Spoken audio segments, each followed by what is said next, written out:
دیکھیں بات یہ ہے کہ والدہ کو سنبھالنا ہے. ابھی اللہ تعالیٰ ان کو زندگی دے, جو میرا حساب لگ رہا ہے اندازہ ابھی کم از کم 20 سال وہ اور ہے, ٹھیک ہے نا. تو آپ کے لیے بھی ایک بلیسنگ ہے کہ بھئی ماں کا سایہ ہے. بے شک. تو اب یہ کہ اس کو کس طرح سے چلائیں, یہ حل آپ نے نکالنا خواجہ ہے. صاحب میری ایک ریکویسٹ ہے جی بیٹا. کہ بھائی کو میں کہہ رہا ہوں کہ آپ واپس سے گھر میں آئیں, بھابھی کے ساتھ آئیں. والدہ کو کہہ رہا ہوں کہ آپ تھوڑا سا اپنے رویے کو کم رکھیں تاکہ ہم دوبارہ سے جیسے پہلے رہ رہے تھے ویسے رہ سکتے ہیں.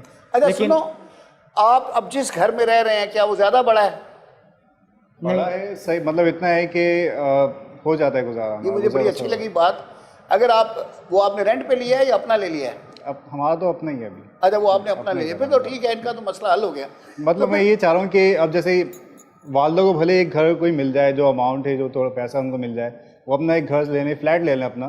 میں ان کے ساتھ بالکل آتا جاتا رہوں گا, میں ان کے ساتھ رہوں گا تقریباً, کیونکہ اتنی نوبت ہماری خراب ہو چکی ہے کہ مطلب نہیں چاہتی اسما کہ وہ بالکل رہے, بالکل برداشت نہیں کرنا چاہ رہی ہے, اس کا اپنا مسئلہ ہوگا, ساتھ نہیں رہنا چاہ رہی, بالکل ساتھ نہیں رہنا چاہتی. وہ نوبت یہ آ گئی تھی کہ یہ بولی تھی کہ آپ یا تو اپنی والدہ کو رکھ لیں یا مجھے رکھ لیں, مجھے چھوڑ دیں, مجھے طلاق دے دیں. وہی بات آ گئی نا. تو ایسے ہی یہی سچویشن ریاض کے ساتھ. نہیں تو پھر یہ اس کا مجھے مشورہ کچھ بہتر لگ رہا ہے. اس میں پھر یہ ہے کہ دیکھیں, اب اسے بدقسمتی بھی کہیں یا آج کل حالات کا تقاضا کہہ لیں, یہ تقریباً ہر گھر کی کہانی ہے. لیکن اتفاق ہے کہ یہ ہمارے پاس یہ اس طرح کے کوئی 8-9 کیس آئے ہوئے تھے, تو ہم نے ایز اے ماڈل ایک کیس لے لیا ہے تاکہ اس میں جو ججمنٹ ہوگا تو وہ پھر دوسرے گھروں میں بھی لوگ خود سے بھی امپلیمنٹ کر سکتے ہیں. تو پوری بحث سننے کے بعد سنیے جی, بات یہ ہے کہ ہم آپ کو, کیونکہ یہ کہہ رہے ہیں جی کہ امی چینج ہو جائے, تو وہ امی چینج ہو نہیں سکتی اس عمر میں. تو بیٹا میں نے تمہاری امی کے لیے یہ ڈیسائیڈ کیا ہے کہ ان کو یہ دونوں بھائی دیں گے کرایہ ماشاءاللہ, اور ایک الگ سے رینٹڈ گھر لے دیں فرنشڈ. خود اپنے گھر کی مختار ہوں گی, اپنا فریج ہوگا, اپنا کھانا پکائیں گی, جتنا مرضی کھائیں گی, جو کریں گی. رات کو شوگر ہوتی ہے, ساری رات کھاتی رہیں, اپنی شوگر صحیح کرتی رہیں, ٹھیک ہے نا.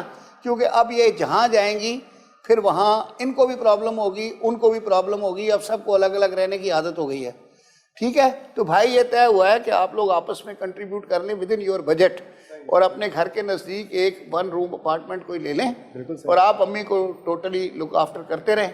اور امی اب یہ کہ آپ کا یہ ہو گیا, آپ کا گھرانہ کہ سارے انڈیپینڈنٹ ہو گئے.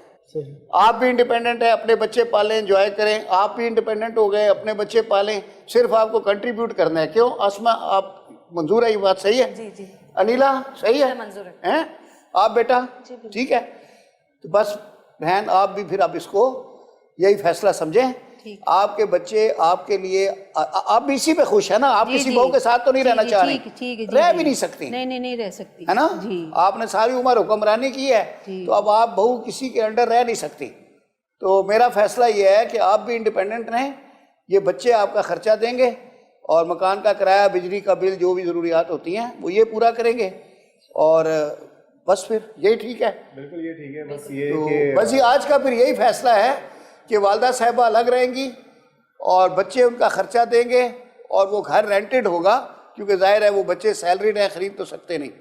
اور آپ بھائی, چونکہ آپ کے نام پراپرٹی آئی ہے 1.5 کروڑ روپے کی, تو کنٹریبیوٹ کرتے ہوئے اگر اس سے کچھ کمی رہ جائے تو وہ آپ نے تھوڑا فالتو کرنا ہے خرچہ, ٹھیک ہے.